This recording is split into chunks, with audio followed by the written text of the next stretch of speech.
Komisaun G se fiskalizasaun ba eskola klase paralela sira, nebe Ministeriu Edukasaun taka.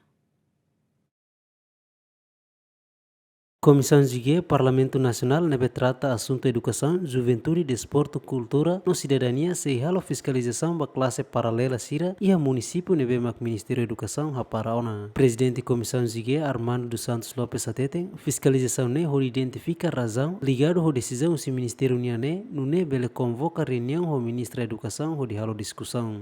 Timor tomakne ia 5 ka nen ka hitu ia dansa ne. Nebe ami ha programa ami akara katuba visita. E diretamente tu hare ne questão problema ne saída. E lilu atu hare be mapamento pessoal ne be Ministério Educação cargo de bele destaca professor sirane pra. A minha idade já tu fila mai mas tabele resolve problema sirane. Ne problema ida be classe paralelo ne, nega.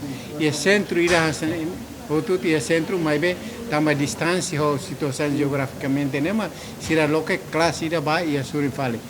Agora, quando a classe ida suri fale, mas por exemplo, a classe ida a rua de e alunos por volta de 40 ou 80, ainda nem ita buka solução, né? De ami tu queres vai a base, buka lá dados completos, depois mami bolo mais para buscar solução. Ah, e daí a mim sei qual é a conobalei, daí depois eu tomo a vez, né? A mim tá por dar Antes ne Ministra Educação fosse ona circular ida huri taka eskola klase paralela sira nebe la prensa critério. Ho decisão ministra ne estudante hirak nebe halo estudo e a classe paralelo sira ne obrigado tem que continuar fali e a escola central sira nebe ma classe paralelo hirak ne tutela. Antes ne movimento juventude baru realiza conferência imprensa de receita decisão Ministra Educação nia tamatur sirani hare escola classe paralelo sirane tulun tebe estudante sirane behela do curso escola central sira Luciano Amaral Adriano Verdial Ziamen.